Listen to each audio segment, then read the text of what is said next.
Hi, welcome back to the Dylan Rounds case. Welcome if you're currently here. As you can see by the title, we got quite an important video to cover, and as well, the second part of this video, some very interesting ideas, concepts which could undo everything, okay? So what should we start off first of all? We'll start off with salty pancakes, okay? Bear in mind, before this, I was supposed to make another video to do with Candice Cooley and the interview. You remember that? On No Thanks channel.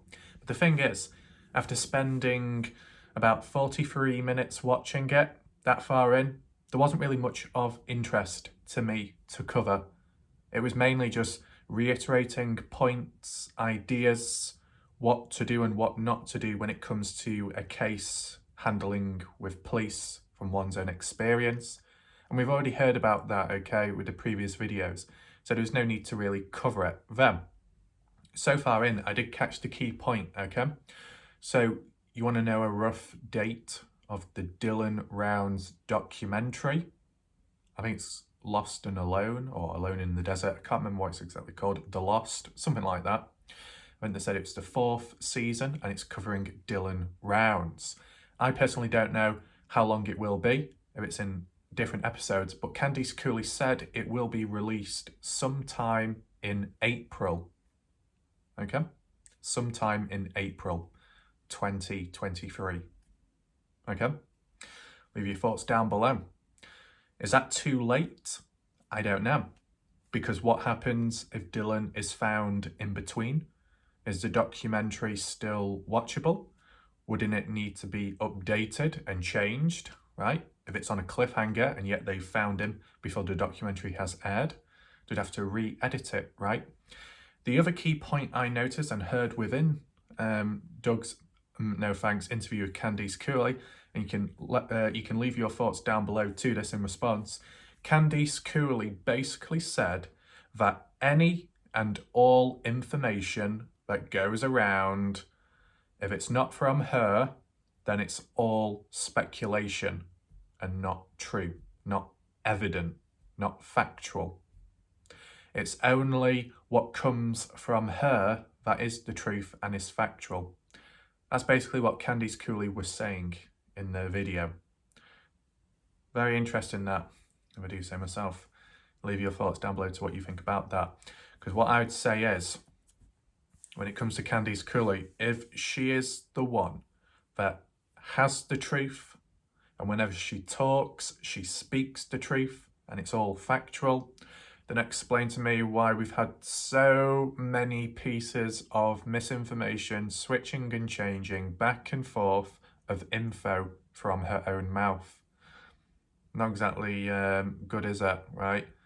She's almost saying that she's like 100% accurate, and yet she's made several mistakes along the way, which isn't the end of the world, because so have other people. That's normal, that's natural. But then to claim afterwards that you're completely, in on it with the go-to information, and yet beforehand we've seen it as it's gone backwards, and then it's turned into something else and turned into something else. It's like you don't really have a good track record to be claiming that everything you say is correct and everything what anyone else says is questionable. You know what I'm saying?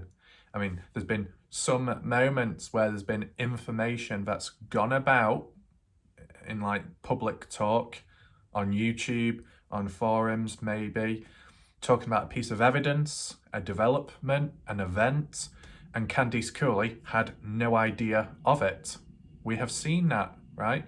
When it came to that Heavy D Sparks interview with Candice Cooley and Justin in the grain shed, certain questions were raised towards those two, and quite a few of the questions Candice Cooley said, I don't know, I've not heard of anything about that, not heard anything about this. And yet external outsiders have, because they've either contacted people from Montello, maybe Ellenberg, maybe Ty Corbin, maybe Lance. They've reached out that way, heard stories, heard bits of information, certain previous stories, certain events that might have gone on, even small-scale stuff, which Candice Cooley never knew of. So really, there have been moments where the outsiders with bits of information it's turned out to be true, somewhat factual, more than Candice Cooley at times. So you see how it's going there, don't you? And just from my memory of watching that Heavy D interview of Candice Cooley and saying, oh, I didn't know this, oh, I didn't know about that. And it's, I knew, or I supposedly knew something about one of the questions from what I've heard elsewhere. And it's been kind of backed up as well by other people. And it's like, well, if you're in on it, you have the info, then why do you not know of it then? And yet outsiders do. You know, that's the thing. So yeah, there is that. But we just put that aside for now. Though, arguably, we can actually tie it on. Because with the last video I did, which was looking at the hole in the ground, okay, and the grain truck, how the hole was being overlooked in the sense of if the grain truck was present and it was parked inside, then how was that evidence found there if the truck was covering that part of the ground? Dylan couldn't have fallen there if the truck was present, so the truck must have been not parked for it to happen. And we're looking to that because in this video, linking on from the previous one, there was some comments made by people, okay, saying that is there a possibility that it was never parked, that it was all one big lie? And to be honest, we can have a look at that. We can tie it in with a few different points and counterpoints just to balance it out. It wouldn't surprise me because there's been several lies and switching and changing of information previous. This could all tie into one big conspiracy, you never know. But then, in addition, there are other alternative theories in which it wasn't completely parked in because there was an accidental death. We will also take a look at that, okay? Now, interestingly, the shack lady did make her presence known in my previous video. She left a comment saying, yes, this needs to be raised. This needs, you know, recovering. It needs, you know, awareness spread. I think that's what she was getting across. The shack lady from my previous video and what my whole point was about, the shack lady said that's what she was talking about months ago, and it kind of fell on deaf ears. So that's interesting. We'll see what happens, of course. Keep it spread, keep the awareness going and then talk about it because it might reveal something unexpected. You never know. That will be the second part of this video. Don't worry, we'll get to that. I will show pictures once again and explain it to you so it makes sense.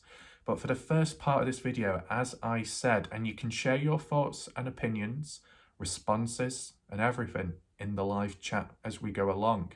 If we do come across any rats, that's perfectly fine. These rats are kind of like house pets. You know what I'm saying? You can kind of handle them a little bit better. You know who they are. Whereas with the likes of the Idaho 4 Moscow murder case, if you want to call it that, which YouTube did not like me when I titled it murder. You got to be careful with true crime on YouTube. You got to word it and use specific language. If you don't, you are fucked. You get copyright, you'll get restricted, you'll get everything. You know exactly what I'm saying. So you got to be careful with the language, of course. But we did come across rats in that case and only did one video. We broke a record, we did a speed run, mission complete, right? We can continue that in the future if possible and if it's still active. But with the Dylan Brown's case, with the reception it got from the last video compared to the Idaho 4 one, the Dylan Brown's case, in terms of statistics, is more stable and consistent, which is really good because I do find it interesting covering the case, providing there is material to cover, of course, but also because everybody else is transitioning onto the Idaho 4 one.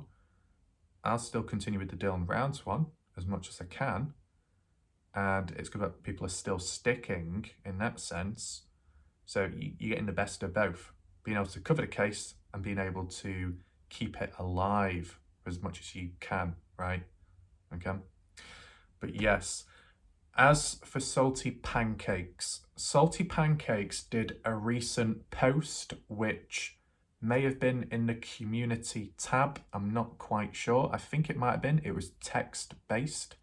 And Salty Pancakes did raise a potential new important discovery to do with finding Dylan Rounds. And it's tied to me, okay?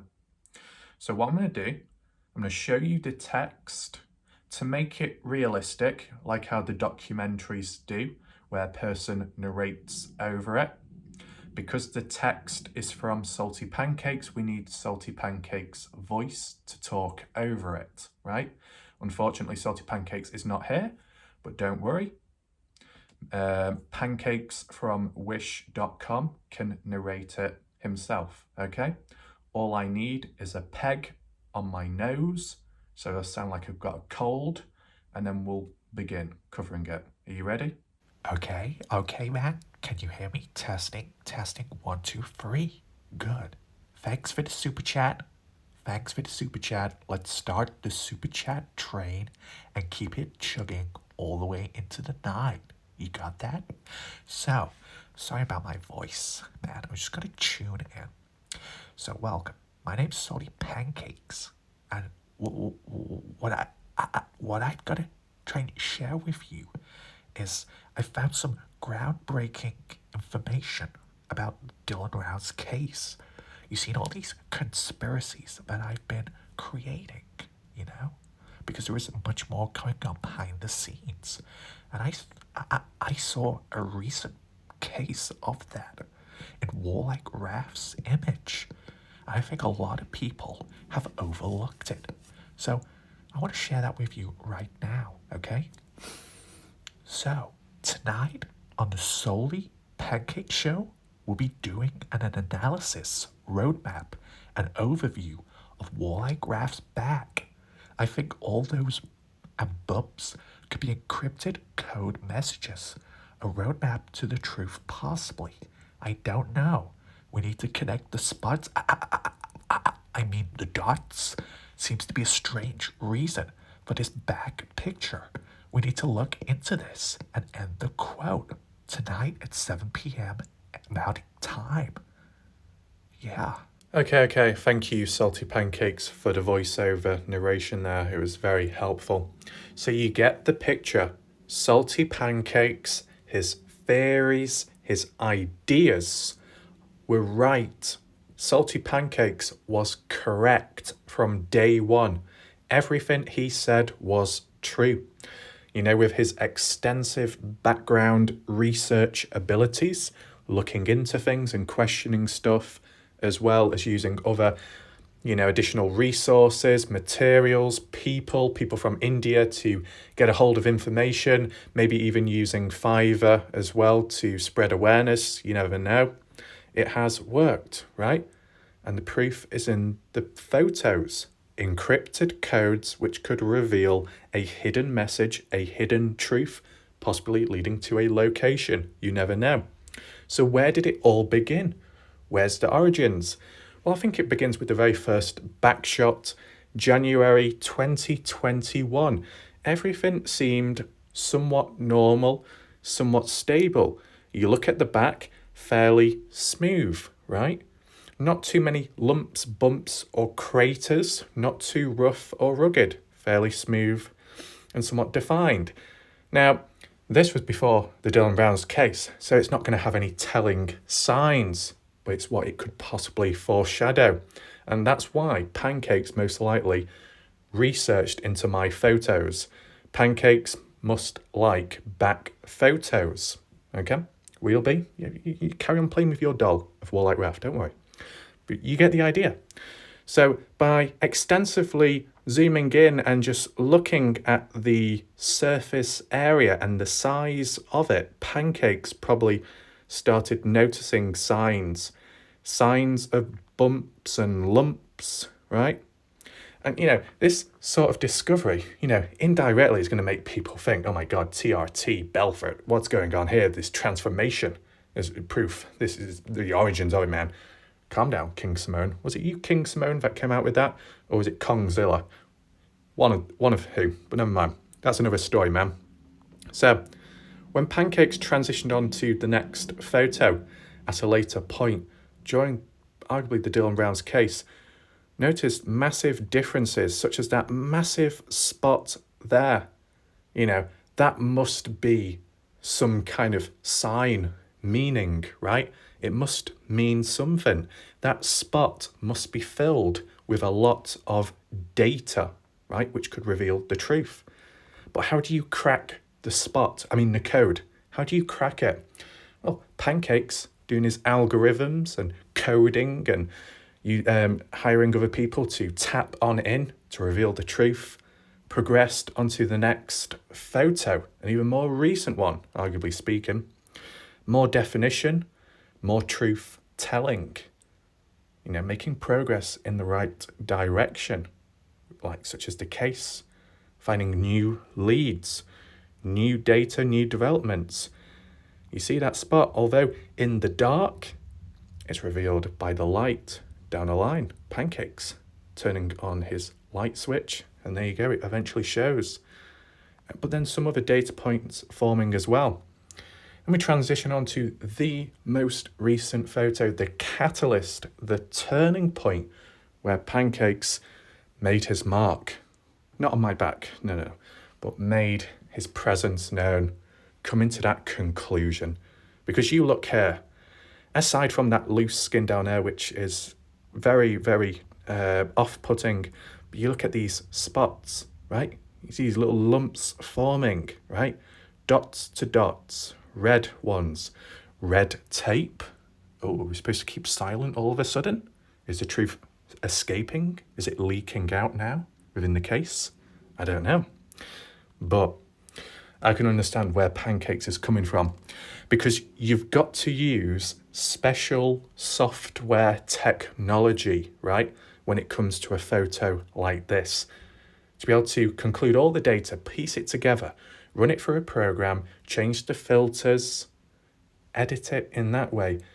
And this is what it reveals and highlights. You look into these dots, they are all interconnected with one another, and Pancakes knew this from the beginning, but he had to get evidence along the way. Where do we start first? Down here, imprinted on the back, there's a hidden photo on my back, which is depicting Lucin, the grain shed, as you see there, mixed in with the skin. There's even trucks and vehicles, and an RV as well as additional equipment too within the desert. And that was imprinted on my back all this time. Wow. You see, yeah. That data point there, that one data point when tapping in, highlighted and revealed this encrypted image. Amazing. We don't stop there. A little data point over here on the right hand side reveals the photo of Dylan Rounds. What's that doing there? Was it a tattoo? Did someone get drunk? Did Kurt get me drunk and then start tattooing my back in the Montello bar late at night and it was saddle sore? I don't know. But if that was the case, I definitely would have felt sore in the back. And when I think of it now, my back has been sore, hasn't it? Oh no, that explains why I've had that neck pain. That neck pain, the shoulder pain, my shoulder blades. Remember when I was telling you with my posture and everything? Maybe Kurt Wadsworth secretly tattooed Dylan Rounds onto my back. He was not using the correct ink, or he forgot to clean it. He didn't sterilize it, so I was injected with all kinds of stuff. I was surprised I've not turned into a female yet. But then again, we the people left a comment on one of my recent posts saying I'm taking estrogen. Wait, is this some big elaborate conspiracy? Are people trying to turn me into a woman? What? Is this how it's been all along, Pancakes? Can you help me, Pancakes? Because I'm finding it hard to take this all into mind. It's pretty heavy, deep stuff. Like, what the fuck is going on? I don't know. And then we look at the final data point, right in the center of the spine, spinal cord, deep in, tapping deep, which reveals a potential location. Still kind of dark, hard to see. But you look at the patchiness, not on my back, but on that pool. That's the pivot. Main line, the pivot leak, the pivot point where evidence was found, acknowledged by Candice Cooley in a Facebook post. So what I'm thinking is, Dylan Rounds is here on my back. He links to one data point to another, down here in which he was attacked at the grain shed, and that data point then interlinks with the pivot, and that's where Dylan may have been taken and disposed of. It's amazing what a back shot can reveal, right? Okay, so you get the idea. Let's just put that aside for now because we need to get into the more serious talk, okay? No messing around now. What we're going to look at now in this second part of the video is the theory, the ideas, the conspiracies around the grain truck, the hole in the grain shed, also known as pole shed, and what it could reveal and how it could counter what's already been said, okay? So I think what we do first, we look at this conspiracy to begin with, and then tie it in or contrast it with the accidental death, okay? Do it in like 2 parts so we don't get muddled. So I will show you photos in a second to add on, but I just want to try and talk it through to make sense and so you know yourself. So shout out to, I think it was Dr. Spook, maybe Tom Evans, was it King Samoan as well? King Samoan, maybe someone else and another person. I can't remember exact names, but you will know who you are in the last live video premiere in the chat, coming up with certain ideas, okay? So the reason, aside from the whole situation and the evidence found there, and then the truck couldn't have been parked over it, because then how would the evidence get there if it's obstructed, right? But people added on by saying, well, to take in mind that if the truck's left outside, maybe it was never parked in because of the tracks. There's no track marks, there's no signs of that. So how could that be the case? And it's one of those things where you look at the photos which I presented to you at the time, and yeah, there were no track marks, and you thought there would have been, right?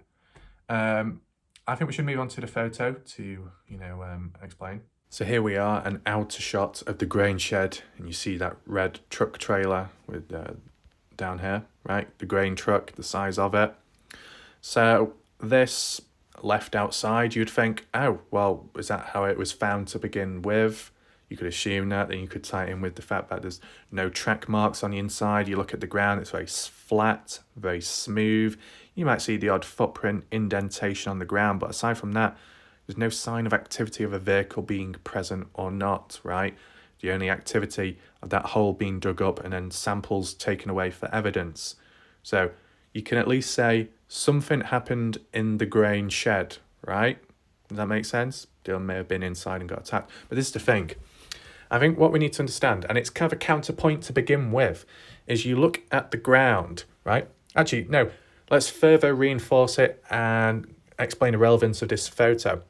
This photo here was taken by Salty Pancakes, which was 3 to 4 months ago now, I guess. Some time ago, right? It is, in terms of the timeline, not recent to when Dylan disappeared, right? When Dylan disappeared, it was like 2 months on, and then Pancakes visited the place, roughly speaking, right? So 2 months on, would track marks remain in the ground for that length of time if people have been in and out of the grain shed since? And if the grain shed doesn't have doors on, then maybe the weather, if it's raining, a bit windy, it could disrupt the ground, possibly, depending on how you look at it, right? As for track marks in Lucin, yes, the family did come across them in the early stages, but that was in the early stages, so you'd expect to find them. But are they still present now, fast forwarding on? Because if not, due to the environment and the terrain, then it can be altered with time. So it's like racing against time to get a hold of evidence before it disappears, right? That's one way of looking at it, first of all. And, with this photo being taken a while after, maybe track marks did go, or were brushed away by someone for whatever reason in between. You never know. Now, the alternative counterpoint, in addition, is the talk about the ground. You look at the ground. Do you like how I said it looks fairly smooth? Yeah, you could say it's fairly smooth. It doesn't look chunky. It doesn't look thick. It doesn't look soft and cushioned. Like how if you're looking at the ground and it's very muddy, wet, moist, you stand on it, you sink in, and then it leaves a print behind, right? When you get more of a solid surface, it's less likely to leave a print behind. I mean, if you've got something heavy, some kind of heavy machinery, or maybe a heavy person, then maybe they might leave a faint track mark imprint behind. But is it a true indentation in the ground? No, because the ground is hard, somewhat dry, right? It doesn't cushion it, it doesn't absorb it as much because the ground is compact. And as for Dylan's land, we just zoom out. I don't know if you can quite see it here. I think we'll go onto Google Maps, to explain backstory behind the compactness of the ground. So here we are looking down at the ground in the same spot as the previous photo, the grain shed. And, there'll be certain areas where you can see how the ground has been flattened to an extent. You see the colouring of it and the smoothness as it goes all the way down, right? But arguably speaking, you can see track marks are visible here, right? But in certain areas, and maybe it applies more to Dylan's farm rather than here, but there was developments, steps made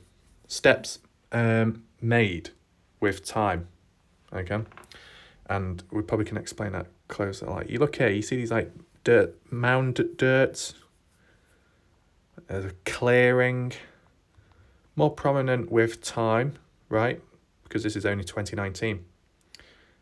But as for example, reference, as explained on Tyler Feller's live stream in the past, when covering new photos of Dylan's truck and the hose pipe which was around the tyre, you remember that? So it talks about the ground, how there's no track marks there, how, like, where the track marks. And I don't know if anyone's brought the discussion back up again. We're not going to get too deep into that because it could get confusing. But you remember those photos taken by whoever of Dylan's truck at his farm down here near the trailers as normal. And you had that pipe going around it. Looks like it's been pressure washed, or there was an attempt, right? Because the pipe's literally around the vehicle, going around it. There's the odd few footprints, and then it leads to an end, no more. But there were no track marks from the vehicle itself. So why is that? You remember all that? Well, Tyler Feller was bringing it up, saying how with the ground, with developments made, Dylan tried making it more compact so vehicles would not get stuck in the mud. If you've got vehicles laying about, stationary for some time, you might get weather, rain coming in, it can impact the ground, makes it wet, you end up getting stuck, and then it just becomes another task, another chore, another roadblock, obstacle to overcome. And you don't want that. You want efficiency. You want to be able to get in your vehicle, drive on, and do whatever that needs to be done. And supposedly that's what was done at Dylan's place, right? Looking at the ground. Maybe possibly filling the ground with gravel or something and then covering it over with dirt. That was another possibility. Actually, it was Black Dove that started talking about that. Yeah, Black Dove about Dylan's farm and creating the ground way, the roads coming in so you won't get stuck, and reinforcing it, possibly packing it. Yeah, I remember that point now by Black Dove. Do any of you remember it? Has Black Dove been present since? Have you seen him on any other channels elsewhere? I mean, he's uploaded his own videos, short, but they were unrelated and not much talk about that. I heard some people say with Black Dove, the last time he was heard of was when Florida was getting that storm, that bad hurricane or something, and no one's heard from him since. I can't quite remember. Okay, maybe the Shack lady probably might know it a little bit more. But leave your thoughts down below about Black Dove. What do you think's happened? Anything bad or just doing his own thing, right? So, first of all, I did raise counterpoints to explain the possibilities of why there were no track marks, but why the truck could have still have been parked inside at some point, such as by Dylan, right? Because of the ground, it being hard, more compact, less likely to leave track marks. And I guess the final point to make note of is, well, I guess you could word it like that, the simple fact that when the family went along, right, to Dylan's farm to check and also check the grain shed, they found the grain truck parked inside. That's what they said, what they saw. I mean, you could argue that and say, well, it's from Candice Cooley's mouth. How can it be true? How can you be for certain? Is she really telling the truth, or is she just telling a certain story that fits her narrative? Just like with the dirt mound, it's been searched, no it hasn't. It's been searched, no it hasn't. What, has it or hasn't it? You need an external person to possibly confirm it, right? And with like the dirt mound, as an example, it's been so back and forth and still questionable. Recent time, I think it was in Lance's video, and I mean a recent video, Lance said that the dirt mound has been searched, right? So are you more likely to believe in it now that an external person said the same thing? I would say, it would make more sense, right? Because the fact that Lance doesn't get on well with Candice Cooley and Candice Cooley is kind of pissed off with Lance. But for both of them to come out with the same thing almost, that the dirt mound has been searched, shows there's not as much biasness, right? They're putting their own things aside and acknowledging the search with Dylan, what's been done and what hasn't. Could you agree with that? Possibly?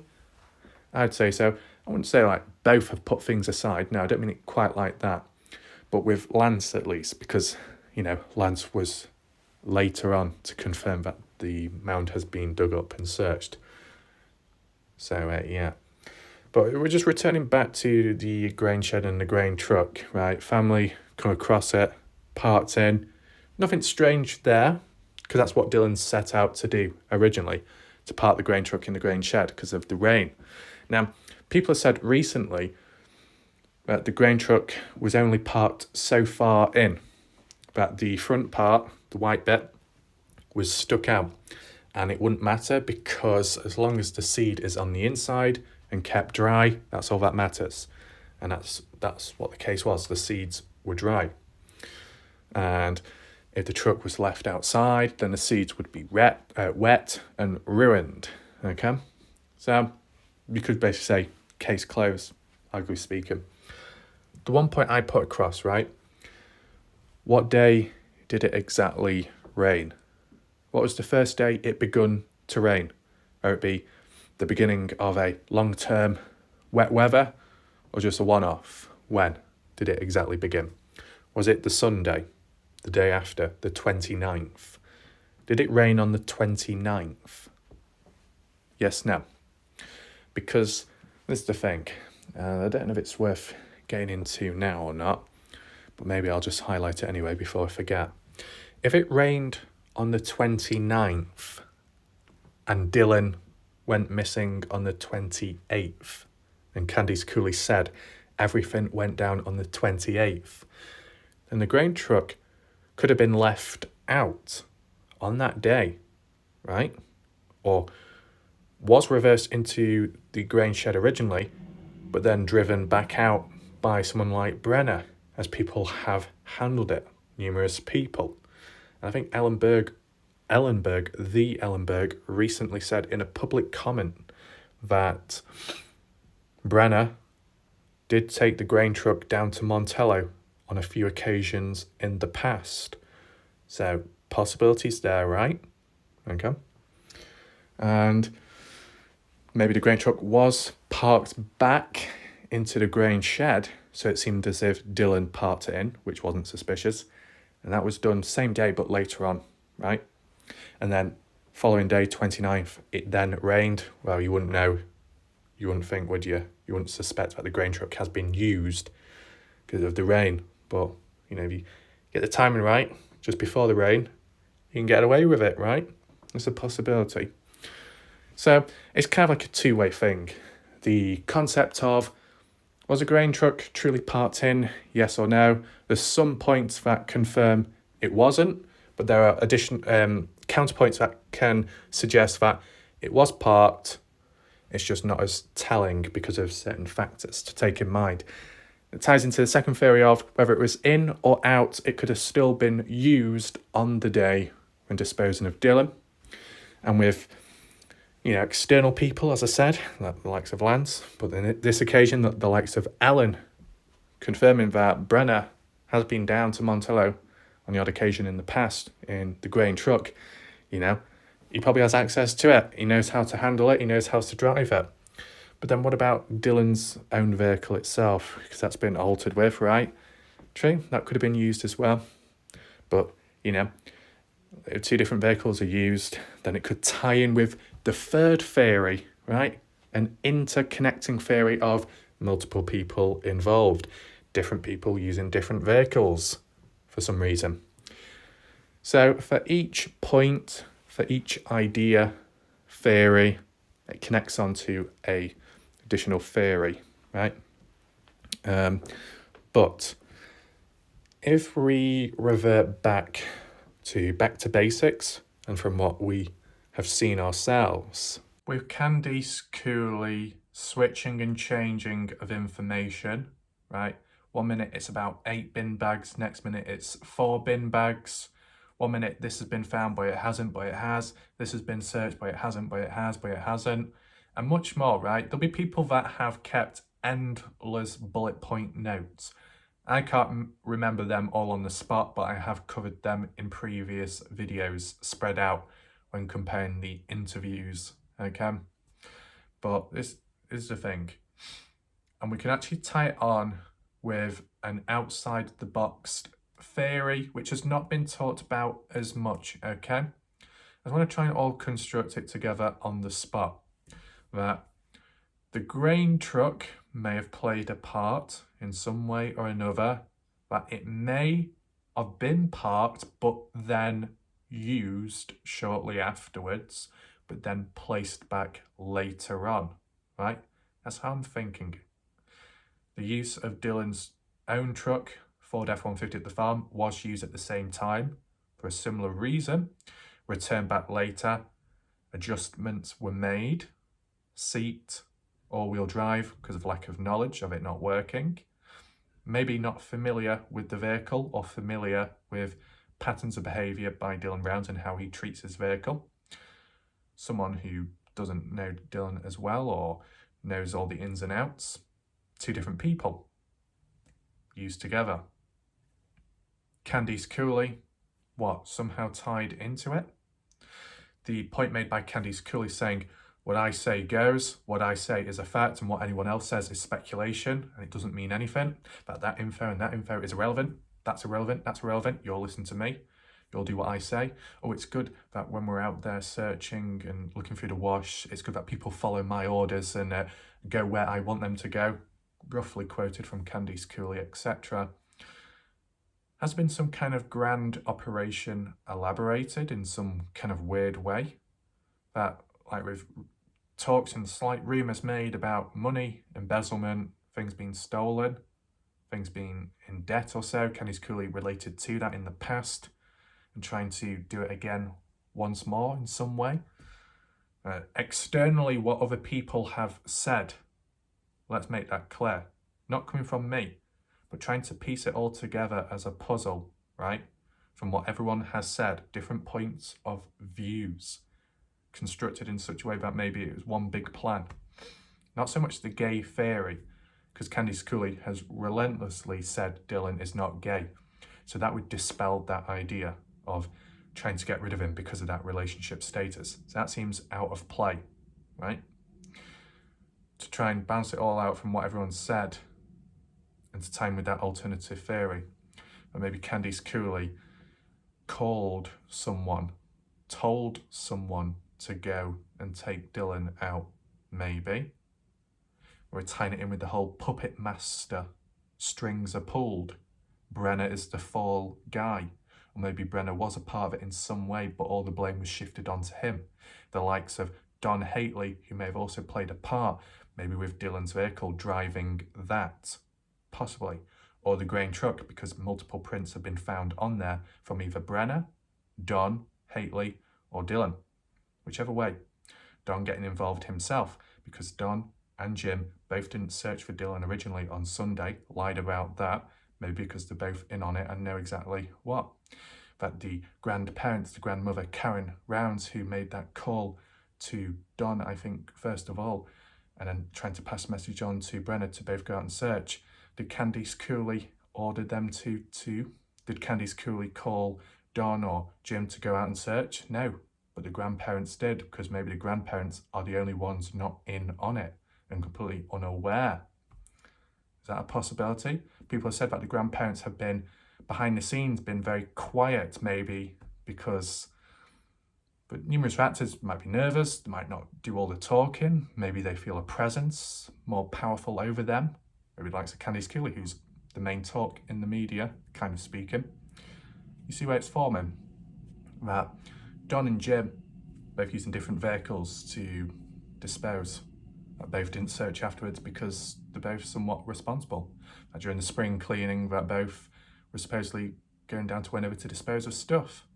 Is that a possibility? Is there a more deeper reason to why Candice Cooley would want either Jim, Don, or both to dispose of Dylan? Could it be money? I don't know.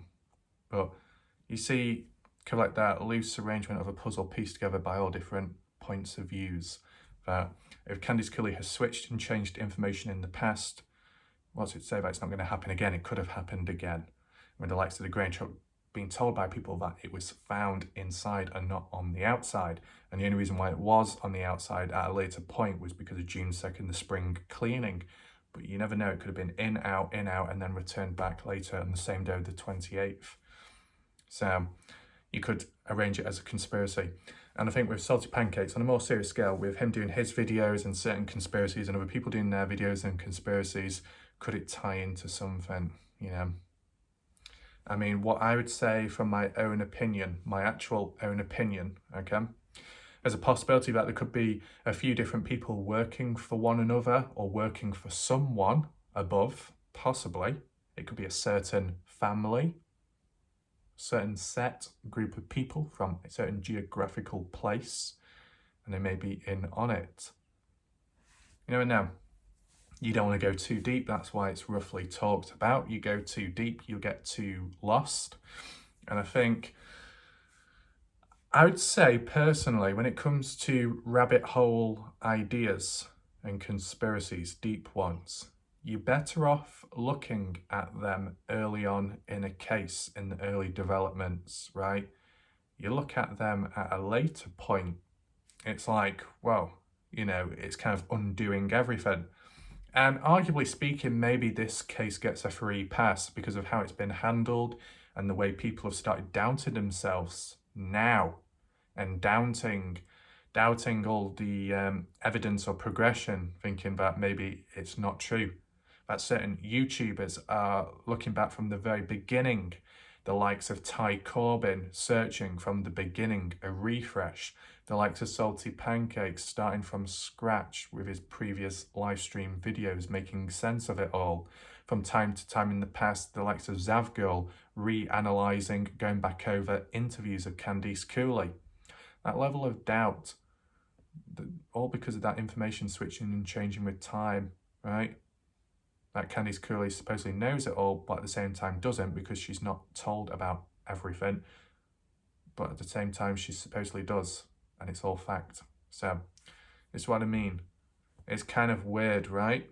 Do you think that's the case? do a poll right now. Do you think the Dylan Rounds case is a little bit weird and odd? I might retitle that poll to something more specific with what I've just said. Not so much the conspiracy part, but I'd say, as to poll the question, do you doubt this case more now than what you did at the beginning or whenever you got involved? Do you feel like it's gone backwards slightly? I mean, conspiracy aside, Candice Cooley for some time obviously has been trying to look for Dylan. Could you say that? In a way, yes, no. I mean, if you really wanted to tie it in and drag it out, that conspiracy that maybe Candice made the call for Dylan to be taken out, let's just say, that it could tie in with that whole documentary being made, turning a normal event into a mystery, right? Kind of like with the Kenny Veach case mystery, the possible M cave, possible theory that Kenny Veach turned it into something which it wasn't, turning it into a mystery when it wasn't, down the line benefiting with adverts on his videos maybe, which was clear and visible, that the documentary being made, that maybe certain people were paid off and benefited in that way, but down the line Kenny could reappear and tell his wild story of how he survived out in the desert all that time, which he didn't actually, but he could turn it into a story and benefit and turn it into that narrative. But externally, you've got the hikers like Sean Horlacher, who is fixated on the reptilian eye keyhole, which technically has been debunked, but still goes along with the story and some of the die-hard fans and bitch boys, because they like the idea of a mystery and it being dark. And when that's taken away, you're taking something from them, a level of excitement, enjoyment, intrigue. So they get defensive and resistant, right? You see in external cases how it can like drag on. So with the Dylan Rounds one, it being turned into a documentary. Let me ask you something. Do you have a missing people cases you've looked at? Well, Baby Quinton Simon, what else are there? Kylie Rodney, the Wells case, Gabby Petito. Out of all of those, and maybe the ongoing one, the Idaho 4, how many documentaries have been made on those people and been interviewed? Is it with every case or just a couple? Just want to know if there's a pattern or not, okay?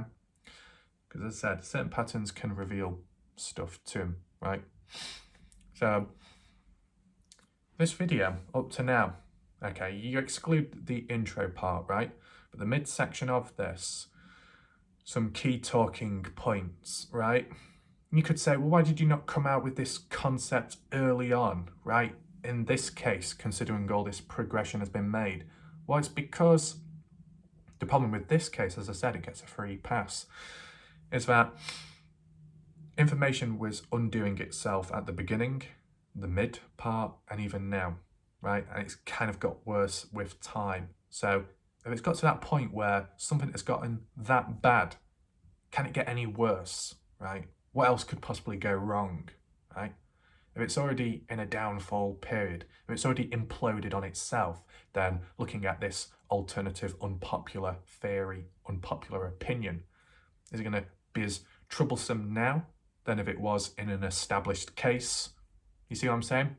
You look at the Idaho 4 case, although I don't know much about it, people have been saying that, and it's been mentioned in the article, you got lots of people, thousands on forums, arguing, disagreeing with each other, coming out with different theories, conspiracies, blaming anyone and everyone as being responsible, whilst the police are trying to handle the case in real life, but it's kind of causing some kind of pushback online with their presence, and the police don't really approve or appreciate of that type of stuff because they want to like follow on with the procedure, okay?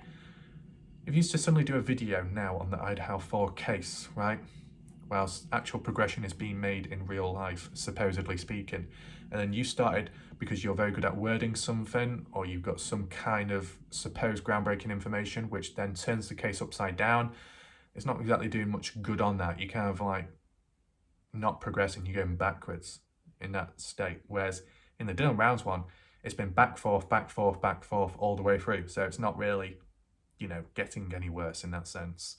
The only point I can highlight is that with Candice Cooley giving that brief talk on a Facebook page before this Doug No Thanks interview, okay, where she basically said how some stuff has been found, some evidence, but can't release it public yet. Things are going on behind the scenes. It all depends what that stuff is, first of all, right? It doesn't seem like it's to do with Dylan has literally been found right now.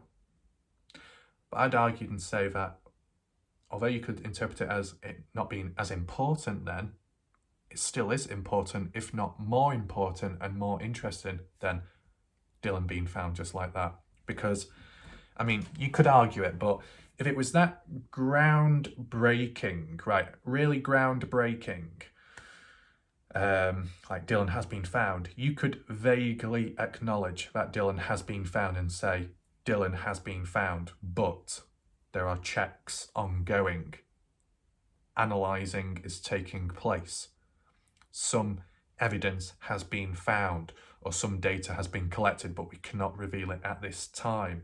Or even if it was bones have been found, or remains have been found. Keeping it as vague as possible, not confirming it's definitely Dylan, not confirming it's definitely a human, but saying something has been found. That would be argued as more groundbreaking information, a development, because the actual piece, the key piece of the puzzle has been found, which is Dylan, right? That would be seen as more important. But I'd argue that with what was described by Candice Cooley, which was even more vague and not even really telling, that the overall tone didn't sound like Dylan has been literally found right now, but something has been found. That's actually more interesting to me, because it's not as important, but it's more interesting. It's kind of hard to say.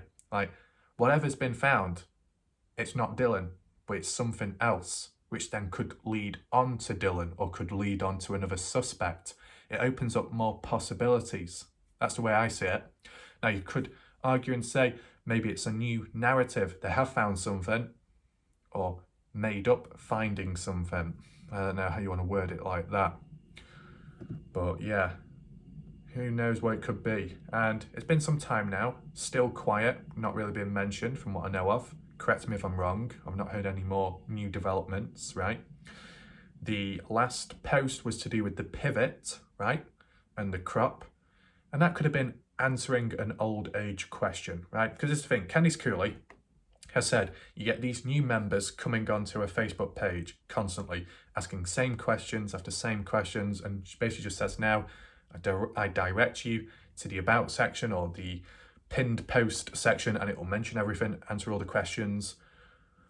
But for Candice Cooley, despite all of that and all that frustration and all that repetition, for her to directly respond back recently and to explain about the pivot and the crop situation, whilst posting a nice photo to maybe cover it up, in a sense, to say, direct more attention on this photo than the actual previous point mentioned to do with the pivot, but evidence was found at the pivot nearby, right? Because it's been like sectioned off from the crop.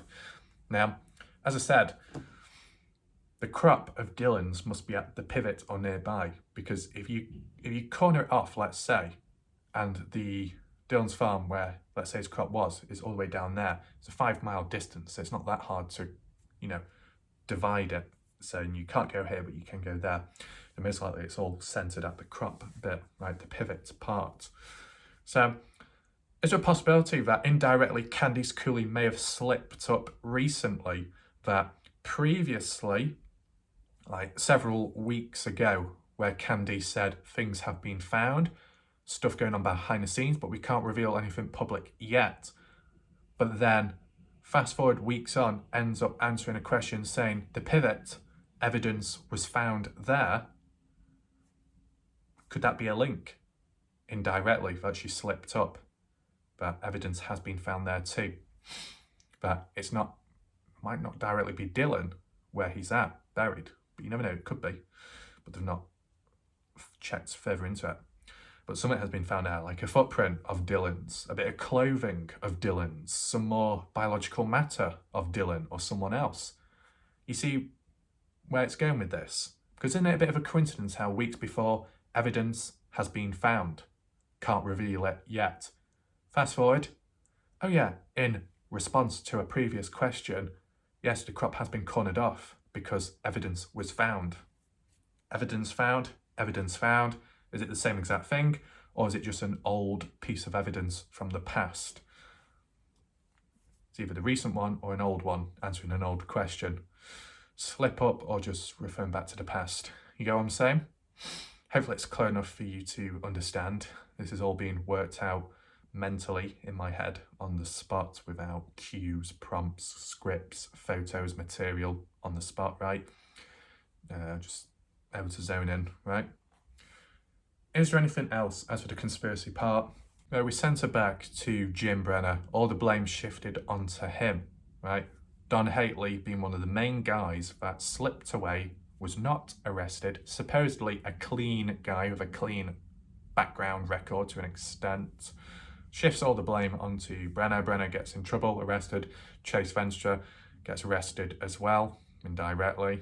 Both for gun charges, ownership of it, being a felon, and Don just gets away. Now, if that was really the case, either there was some kind of agreement or it was a free for all, because if multiple people were in on this case on Dylan going missing, one had to become the fall guy and everyone else got away with it, you could say.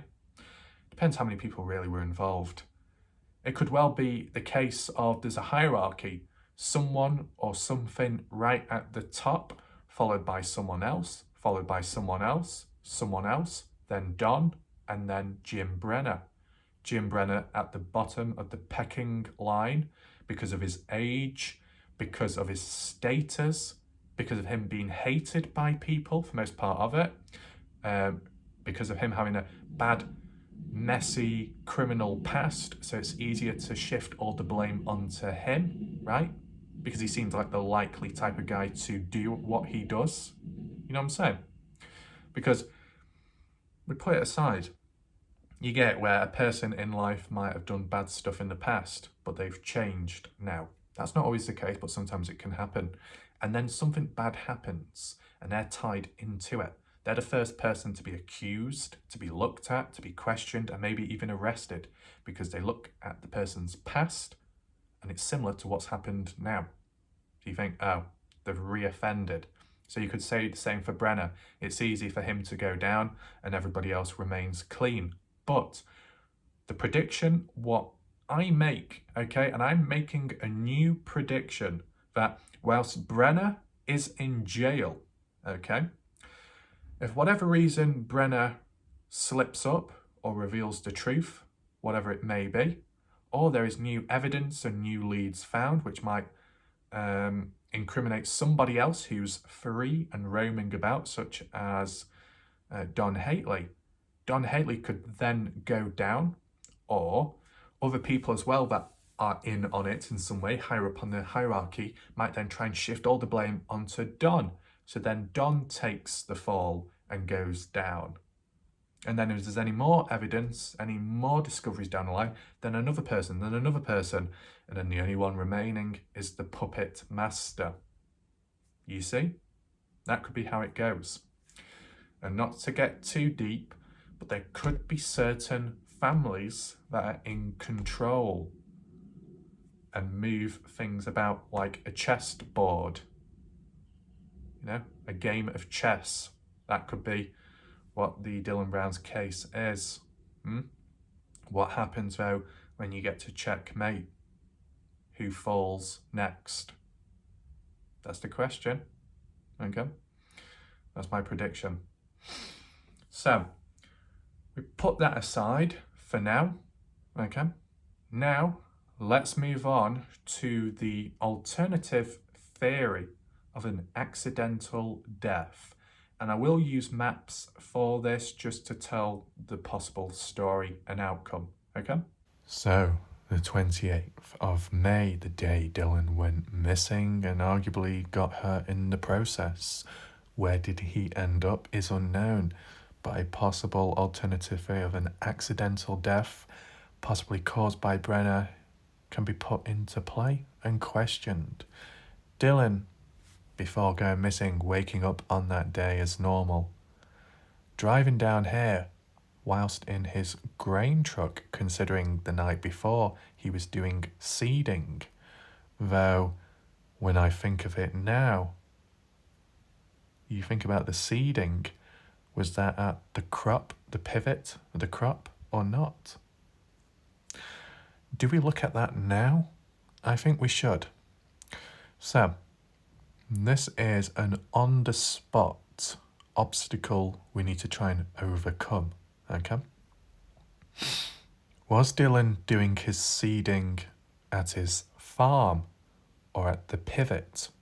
Because the other question is, did Dylan have more than one crop in more than one area, right? If he did, then maybe Dylan was in fact seeding down here the night before, and as for the pivot, that was just an external, further afar project which he had to maintain, right? If not, and his seeding was all at the pivot, then, what do you think there? Well, I'm going to stick with the concept that the grain truck is down here, mainly because, for Dylan to wake up the next day after seeding, well, actually, no. I've just thought of yet another counterpoint on the spot, which is annoying me, but it's possible. Sure, Dylan might have drove back to his farm, right? Okay, he was doing his seeding late at night at 11:30 to 11:45 p.m. But is there an exact time of when he returned back to his trailer before he then proceeded on with seeding? Did he drive back in the dark and then do farming in the dark, yes or no? Or did he drive back in kind of like the afternoon and then started doing the farming, which then got dark at that point? I'll tell you what I mean. If Dylan got back from Montello a bit earlier on, parked up here, right, at his trailer, and his grain truck may have already been parked up at the same time, right? Either you want to interpret that as the grain truck being here because of the seeding taking place later on that night, or the grain truck being here for then Dylan to get into that grain truck, possibly, to go down to the pivot and drive it all the way back. That's another possibility. Or an additional possibility is Dylan did not return back to his trailer immediately. Maybe he visited the pivot. If he visited the pivot in his actual F-150 truck, parked up, got into his grain truck, did the seed in there, and then what? Well, if he took the grain truck back to his trailer, then what about his actual truck? You'd have to get that back there as well. It'd be very impractical to keep going back and forth. So I don't think that would make much sense. So I think I'll stick with the possible alternative idea of Dylan's original pickup truck returning back to his farm here. Then if he did go to the pivot to do the seeding, no, you think about it, the pivot should already be in its process. It shouldn't need seeding. That's what I mean. Questions can eliminate a lot of confusion. I've always been under the assumption that in this area here near to his farm, that's where the seeding took place. But if Dylan's pivot is more than 5, maybe 6, 7, 8 miles away and across the railroad tracks, then it's like, is it all part of the same thing on that same night or not? I just wanted to throw that in right now. If anyone can answer it, feel free. Let's revert back to the original accidental death theory. Dylan getting into his grain truck, wherever that may be, and returning it back to the grain shed for obvious reasons. Eventually getting past the gate, which took some time, probably. Getting to this point here. Okay, grain truck reversed in, but did it immediately. And was it by Dylan? That's what you've got to think. So, the possible alternative idea is Dylan got to this point here, got his truck into position, possibly, but Brenner came along from his trailer, walking all the way down. Maybe Dylan wanted Brenner to park it. Sometimes when you're operating a vehicle or some kind of machinery equipment, it's always helpful, handy to have someone nearby to watch you, give advice, give you directions, whatever it may be. Even on a main road, as you might get a works truck reversing out of a driveway and then you've got the passenger on the outside or a worker, and they're literally stood on the road letting the truck reverse out without crashing into anyone, because it can be difficult to coordinate, right? Something like that. Maybe Dylan ordered Brenner to park the truck into the grain shed. If it ties in with what Ellen has said in the past, that Brenner has used the truck before, right? Down in Montello. And that Candice Cooley had said that the DNA, the fingerprints revealed that there were prints from the likes of Brenner and Don on the inside of that wheel of the grain truck.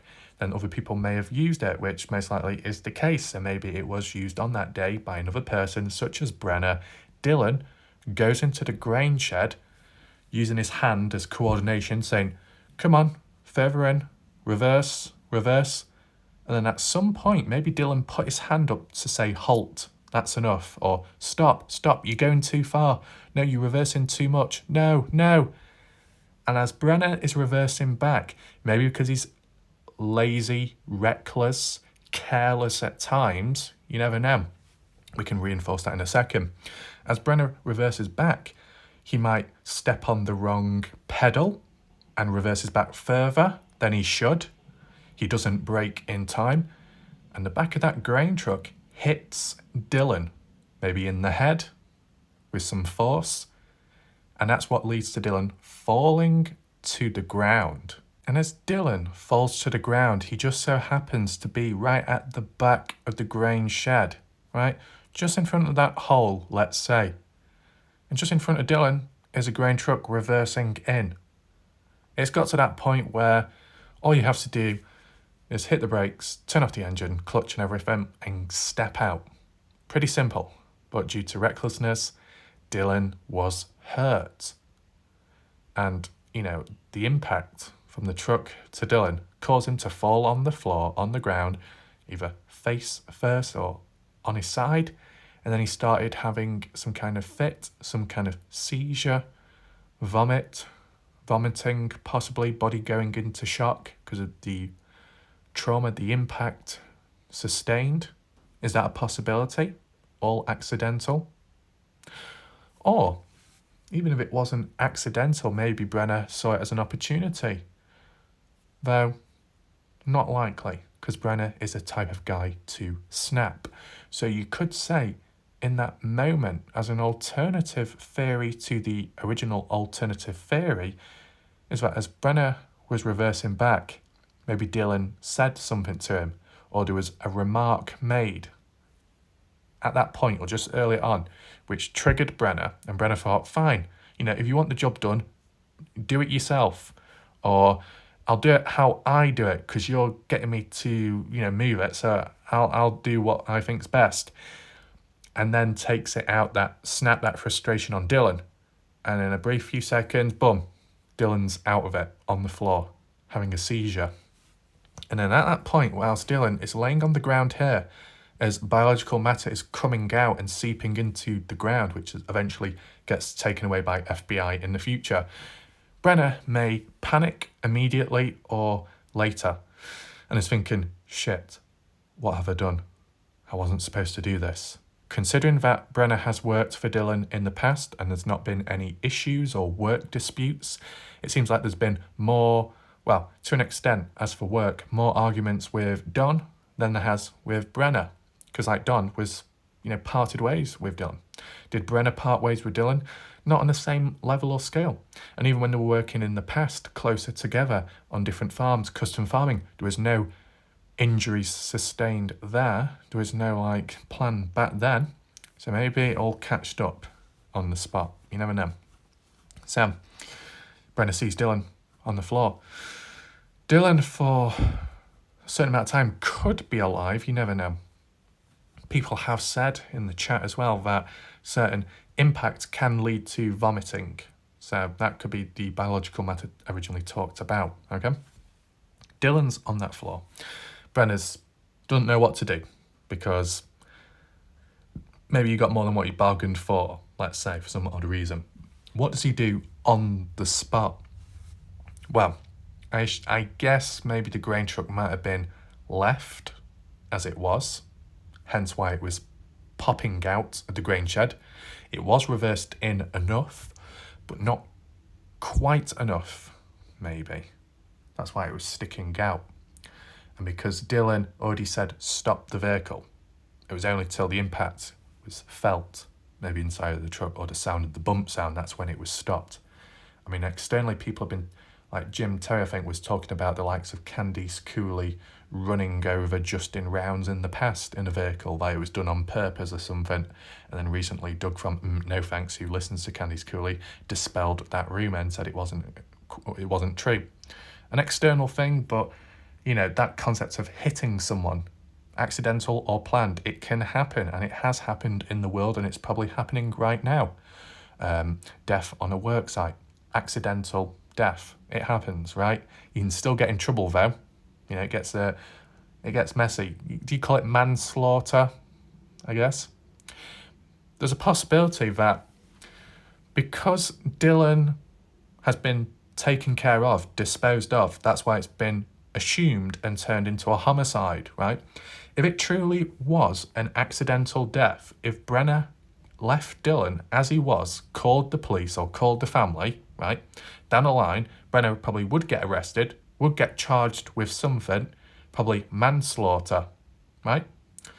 But because someone, him or someone else, took care of Dylan and hid him in hopes that they could get away with it, then it seems done more with intent.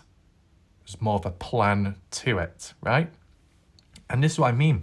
You could actually now link it on to the Quinton Simon case in a way that if it was accidental in the sense that the mother, Leilani, was on drugs at the time, out of it, in a world of her own, and Quinton was in the bath and drowned, that the mother didn't do anything, did not help due to recklessness and being neglectful because of being under a substance.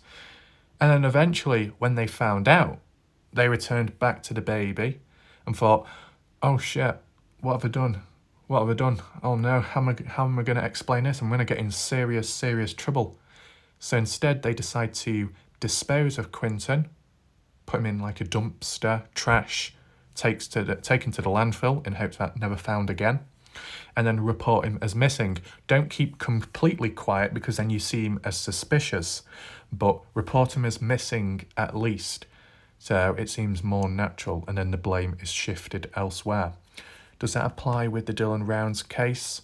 Well, not quite, because Brenna did nothing, did he? If it was planned, if it was not, if it was accidental, Dylan got hurt, Brenna may have disposed of Dylan or got someone else too, like Don. Did they make any attempt, any phone call to the likes of Candice Cooley shortly afterwards to say, hey, we've done the job? Or, in a more innocent way, we're speaking, hey, there's something bad that's happened, what should we do? Or if they wanted to be even more like Leilani from the Quinton Sam case would be phone up and say, I've not heard from Dylan for a while. I don't know where he's been. But I guess what you got to acknowledge, there'd be no need to do that in the Dylan Rounds case, like what Leilani did, because In Leilani's case, well, Quinton Simon's case, there was no need to report him missing because he wasn't missing to begin with or elsewhere. As for Dylan, Dylan was supposedly custom farming around the time or just before Dylan went missing. So that could have been used as an alternative, like an alibi to say, I've not seen Dylan. And that's exactly what happened if you think about it, because Candice Cooley said, relaying on from what Brenner originally said. Brenner saying, responding about the boots, right? Remember the boots situation? Brenner said, oh yeah, I picked the boots up, I moved them, I put them near the dirt mound because I thought there would be no more use or need for them, right? Push aside that factor of the boots being clean and fresh, which would mean, well, how could they be on Dylan way back then and be clean now? It must be more relevant. Put that aside for a second, okay? That Brenner could exploit that idea about Dylan Rounds being active elsewhere, doing custom farming around the time. And that's why, obviously, with the boot situation, Brenner said, I've not seen Dylan for over a month. Maybe that was the case. Maybe that actually was the case because he was custom farming. But just before Dylan went missing, he returned back. And then at that point, something happened. But if you can kind of twist the story, shift the blame about, right? So we'll summarise it right now with everything that's been mentioned, okay? Do we have any more images? We'll just use that one for a second. So Dylan wakes up on the 28th, drives down to the grain shed in the grain truck, gets ready to park it, either orders Brenner to or Brenner offers himself. Brenner starts reversing inside of the grain shed. Dylan says stop. Brenner does not, whether it be because he snapped or it was accidental. Reverses into Dylan. The impact causes Dylan to fall to the floor, have a seizure, possibly die immediately or shortly afterwards. Brenner panics, then disposes of Dylan in some way, and then afterwards does not report Dylan missing or hurt because it would incriminate him due to the fact that not long ago, before Dylan returned back, Dylan was supposedly custom farming elsewhere. So Brenner thought he could, twist the story in that way to explain why Dylan is not present. Possibility. But the biggest issue with that is, of course, Dylan made a phone call on the day of the 28th, and Dylan's phone ping was present there too. So you can't use the excuse Dylan's custom farming, of course, as we know, okay? But I'm describing it to you in the mind of the person at the time. Even though it's not the truth, you could try and push it as possible to convince people it's that, when it's not. That has happened with time. So it's kind of like opportunistic behaviour, trying to put a slant on something. Then, this is the thing. If multiple people are involved, they could side with Brenner and follow along with a similar story or in some way. You never know, right? People can collaborate with one another with alibis, explanations, right? As for the phone call part, and I will tie it in with an alternative idea which people have highlighted with time, not many, kind of an unpopular opinion, but I'll raise it anyway. That phone call which supposedly established that Dylan was on the farm on the 28th, well, leaving the farm to go to the grain shed at the grain shed gate, saying to the grandmother, Karen, that, hey, I've got to park this grain truck. External humans were saying that maybe it wasn't Dylan on the phone. It might have been JB, Dylan's friend, making the phone call, pretending to sound like Dylan to try and cover it up. Or maybe it was another person involved in the case doing an accent of Dylan to try and, confuse. You never know. I mean, surely the grandmother would know whether it's Dylan or not. But then again, sometimes age can play a factor. Your hearing, how you interpret it, your perception might be slightly impaired. You never know. Whereas if it was with Candice Cooley, that phone call, that direct phone call, then maybe it would be sharper, right? It'd be sharper. She'd probably pick up on it and say, hey, that's not Dylan. No. I've noticed something different in his speech pattern or how he sounds, how he talks. That does not sound like Dylan. I guess the only other thing you can do, and I don't know if it has been done, can you retrieve the call from that short conversation of Dylan to the grandmother? Has that been done? Is that possible? And play it back, run it through some kind of audio system and align it or link it with past audio of Dylan in a random video and try and confirm if it's the same voice of the same person. That could dispel that rumour, that theory, right? No harm. But yeah, that's how it seems to be. Regarding the actual process of Brenner disposing of Dylan, let's just say, where it's a moment of panicking and just trying to get rid of him quick, so being reckless, chucking the boots here and there, and then, disposing maybe some other items recklessly, in a rush, possibly. I have done a previous video in the past which goes into that sort of stuff, that behaviour, the pattern, the hierarchy of evidence, how it's disposed of, what's been found, what's still missing and where was it found, etc. So we don't need to go over all that again. As for possible locations, we have checked that as well, so you can check the videos out. But the actual process of disposing of Dylan or leading up to it, whilst Brenner's panicking on the spot here, he might have made a phone call to Don Hately on his phone or on a burner phone. You never know, right? As for Don Hately's phone and phone pings, I've not seen them. I've not heard anything of them. Where's Don Hately's phone? Where is Don Hately's phone pings? Are they present? Can they be used? Because they might reveal something of interest, right? Or the call logs, possibly, if Brenner tried reaching out to Don. You never know. As for Brenner's phone ping, although Brenner's phone was retrieved and looked at, because Brenner had an old flip phone, as for data, like phone pings and maybe text messages, it only lasted for 7 days. The police did not inspect the phone within that 7-day period, right? Too soon. And when they finally acted on it, it's past 7 days. It's probably 10, 20 days in. You look at the phone now, there's no records, there's no pings, there's nothing, right? So lost opportunity wasted heavily, okay? Just like with the truck data. You take that into mind. That crucial part of where that data needed to be recovered and looked at, Brenner may have made a call to Don, or better still, to try and reduce being traced on that same day, the 28th, how it was described and how it's been described by different people. Candice Cooley, I think Justin Rounds, and then YouTubers as well, that on the day Dylan went missing at 2:30 p.m, that's when he left the trailer, Brenner supposedly did, and went onto the pond, followed by to Don's place, right? So, possibly, before 2:30, let's say, that's when it all happened, when it all went down. Possibly. And then in between, Brenner was panicking, thinking, what do I do? What do I do? I don't know.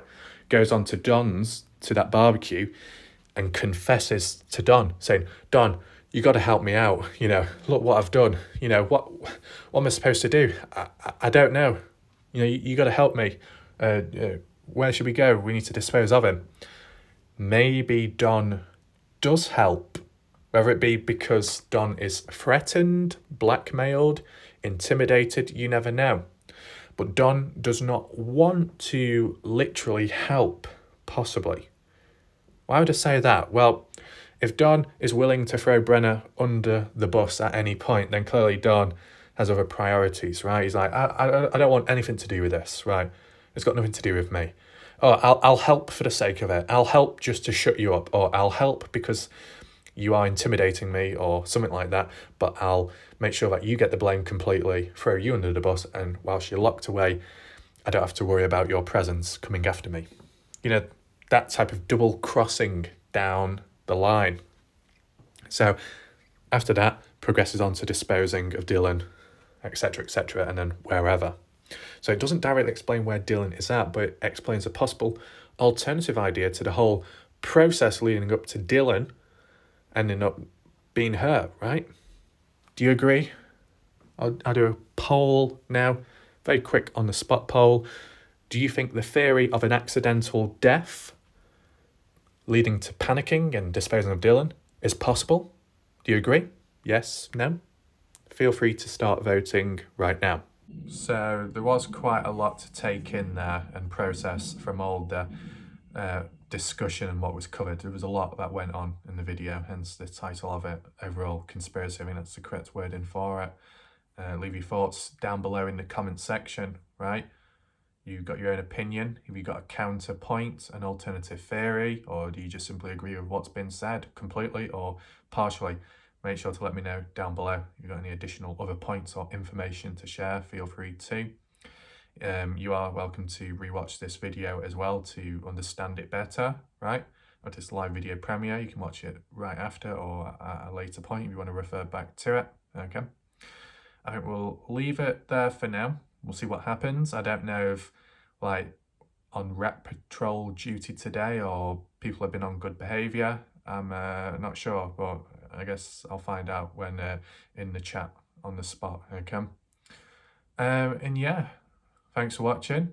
I'll see you next time, which will be probably like a discussion one with the final motel videos, okay? And yeah, I don't think there's really much left to say, right? Yeah. Good night, goodbye, and go to sleep.